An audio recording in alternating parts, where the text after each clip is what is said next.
This hair, it's not normally like this.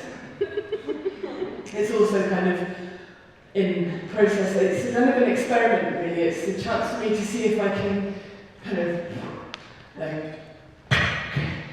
like overcome the sort of Martina Navratilova overtones.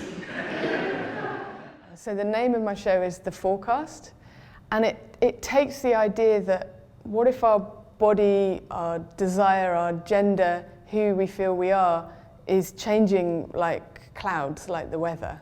And how ridiculous is it then to try and forecast that, who we're going to become, how we're going to feel about ourselves and other people. It's a funny show. It's a solo with a live kind of electronic, dreamy soundscape. And it really looks to also address the lack of visibility for queer women in dance and culture generally. In, like right into the body, like in and bringing with it a real revolution in way of being, physic, body, vocabulary, sort of masculine way of being woman. I guess some of the stereotypes that maybe irked me are based often around binaries. So in the queer community, the idea of like butch and femme, for example,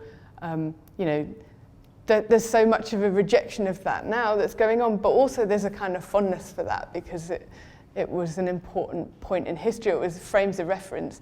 When I grew up, there was no internet, and I really had no access to anything much more than those very big stereotypes, and they scared me, but now I can look at them and find them kitsch and important and also much more complex than I thought they were at the time.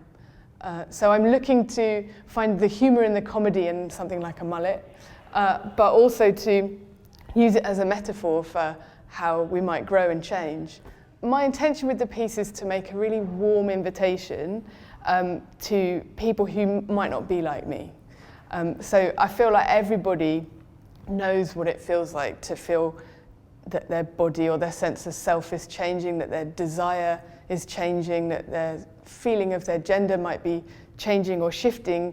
And my intention was to draw connections rather than feel myself, kind of isolated, like shaking my fist. Over, under, over, Susu, turning around to find a cub. And then an otter on cloche. And from that on cloche, reaching through right from the tips of the toes there, sending it around into the queer bull sharp dagger coupe. It went through all kinds of different shapes. Then I started a collaboration with Hetain Patel, who worked as a dramaturg and animator on the piece.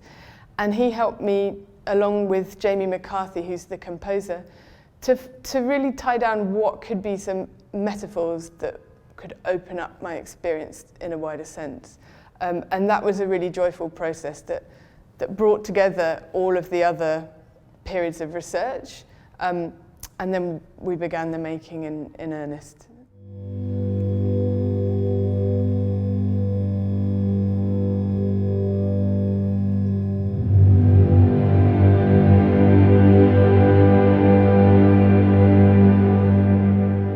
So the timing of the piece is interesting because I actually started thinking about it like 5 years ago. So that was before Me Too. It was, before a lot of the more mainstreaming of amazing conversations around trans and non-binary rights and I guess just general awareness around issues about gender and sexuality. There's such a tradition of how to be feminized if we think about ballet and even some contemporary dance techniques. They're very feminizing in how they use weight. So there's a lot of sense of like lift and gracefulness being around being ethereal. And that's even the case for men. For all genders really in dance.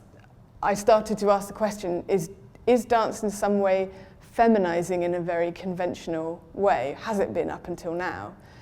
And that made me start to think of fantasy versions of the future of like, what would it be if there was like tomboy technique, or, you know, in very silly ways, but actually with a serious point.